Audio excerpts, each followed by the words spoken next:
الحمد لله وحده والصلاة والسلام على من لا نبي بعده اما بعد اورائے کچھ ورب لالا نے کچھ بلبل نے کچھ گل نے اورائے کچھ ورب لالا نے کچھ بلبل نے کچھ گل نے چمن میں ہر طرف بکھری ہوئی ہے داستاں میری آزاد دیش ہے میرا آزاد ہے وطن آزاد دیش ہے میرا آزاد ہے وطن آزاد میری زندگی آزاد ہے چمن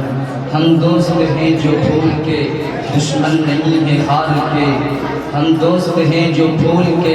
دشمن نہیں ہے خار کے ہم سب غلط کرتے ہیں ہر دور میں غدار کے معزز سامعین کرام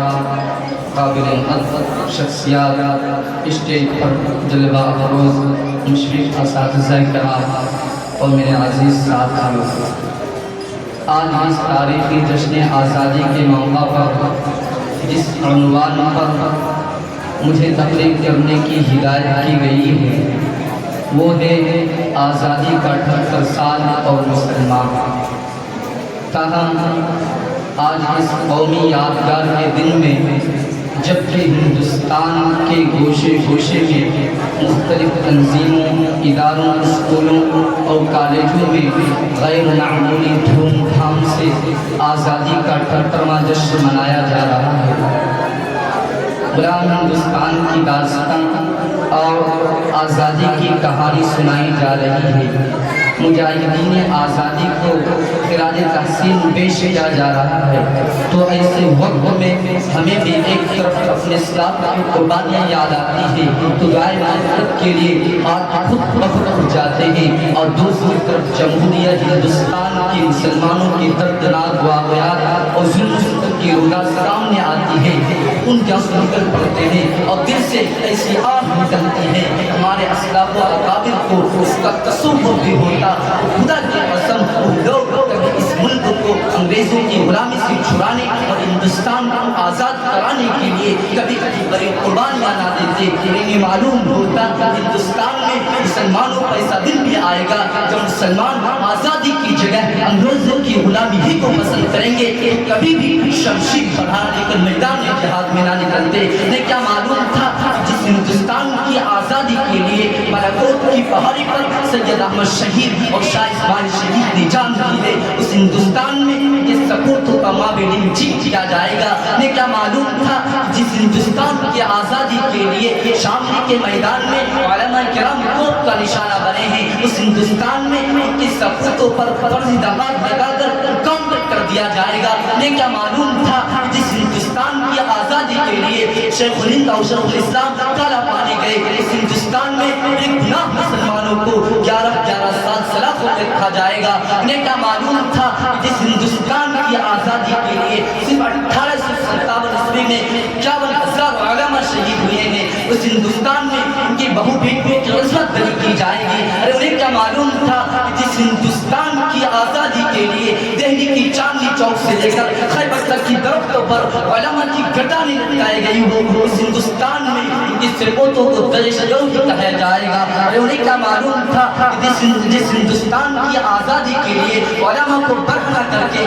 آج کے انگاروں میں ڈالا گیا ہو آج اسی ہندوستان میں ان کے عبادتگاہوں کو مسمار کیا جائے گا انہیں کیا معلوم تھا جس ہندوستان کی آزادی کے لیے علماء ہند کو سوروں کی کھال میں بند کر کے آج کے انگاروں میں ڈالا گیا ہو آج اسی ہندوستان میں ان پہ ظلم و ستم کا پہاڑ ٹوٹے گا انہیں حقوق سے محروم کیا جائے گا آج یہ کیسی آزادی ہے یہ کیسی جمہوریت ہے آزادی اسی کا نام ہے اور جمہوریت اسی کو کہتے ہیں تو اسی آزادی کے ہم طرفدار نہیں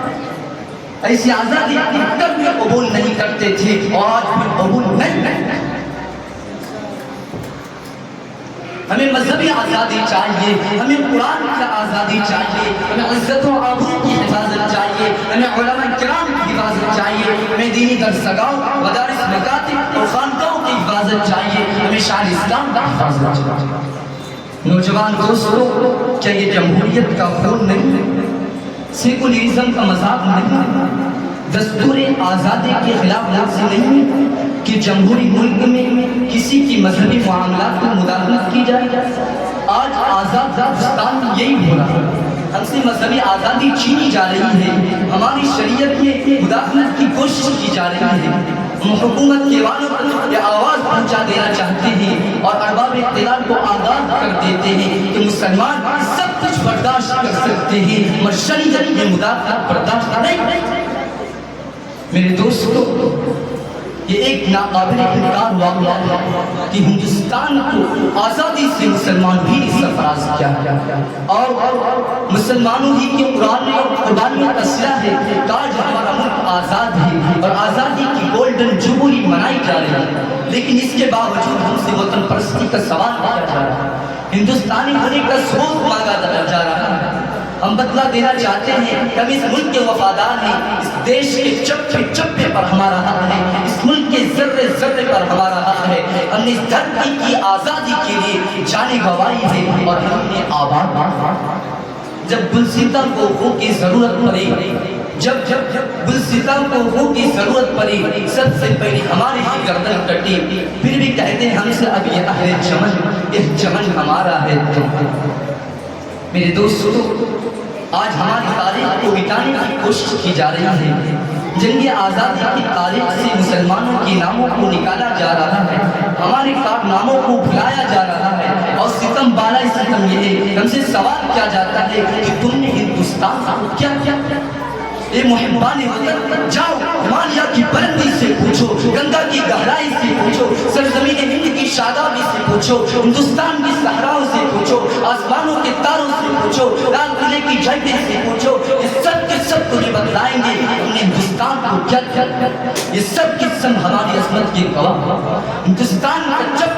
چپا اس پر شائع ہے۔ میں پوچھتا ہوں آپ سے، ہندوستان کو قطب مینار کی بلندی کس نے دی؟ بتاؤ جامع مسجد کی پرشکوہ عمارت کس نے دی؟ ارے بتاؤ تو صحیح، تاج محل کی رہنائی کس نے دی؟ خاموش کیوں ہو؟ بتاؤ لال قلعہ کی عظمت کس نے دی؟ 100 بار سوارا ہے ہم نے اس ملک کے گیسوئے برہم کو، 100 بار سوارا ہے ہم نے اس ملک کے گیسوئے برہم کو، یہ اہل جنوب بتلائیں گے کہ کیا ہم نے کیا ہے عالم۔ دانشوران ہندوستان کی آزادی کے 78 سال ہو چکے ہیں، اب سنجیدگی سے اس 78 سالہ دور حکومت کا جائزہ لیجیے کہ معیشت و تجارت، سیاست و ملازمت اور دیگر شعبۂ زندگی کے اوراق کو کھال کر دے گی کہ ارباب حکومت نے اس میں مسلمانوں کو کیا حصہ دیا۔ الغرب مسلمانوں کی تاریخ کے بکھرے اوراق کے مقابلے، بلکہ کرسی نشین حکمرانوں کی بھی یہی شہادت ہے کہ ہمیشہ اس آزاد ہندوستان میں مسلمانوں کے مسائل میں جمہوریت کا مذاق اڑایا گیا ہے، مسلمانوں کو یکساں محروم کیا گیا ہے، ہماری ترقی کے راہوں پہ رکاوٹیں قائم ہیں، قدم قدم پر اقلیت کا رول اٹھایا جاتا ہے۔ آج حکومت کے گلیاروں سے لے کر ملازمت کے میدان تک اقلیت کا نعرہ لگایا جاتا ہے، جبکہ ہندوستان کی آزادی میں نام نہاد مقبان وطن سے کئی زیادہ ہماری قربانیاں ہیں۔ آج دھرتی پر شرمناک کھیل کھیلا جا رہا ہے، ہندو مسلم اور مسجد و مندر کے نام پر مذہب کے رکھوالے بن کر غیر رنگوں ایجنٹوں نے بھارت کے عوام میں پھوٹ ڈالنی شروع کی۔ رہزنوں کے ہاتھوں میں ملک کی قیادت ہے، رہزنوں کے ہاتھوں میں ملک کی قیادت ہے، رشوتوں کا پہرا ہے، بے پھٹی سیاست ہے۔ میرے پیارے دوستو، آج اس تاریخی دن میں آپ لوگوں سے عرض کرتا ہوں کہ آپ لوگ اپنے اندر بیداری پیدا کریں، نفرت و عداوت، فرقہ وارانہ فسادات اور ظلم و زیادتی کے خلاف آپ اپنی آواز بلند کریں اور اس وقت تک بلند کرتے رہیں، اس وقت تک بلند کرتے رہیں جب تک ہندوستان زمین اس ناسور سے پاک نہ ہو جائے۔ میں انہی چند باتوں کو اپنی تقریر کو ختم کرتا ہوں۔ سارے جہاں سے اچھا ہندو ستا ہمارا، ہم بلبلیں اس کی، یہ گل ستا ہمارا۔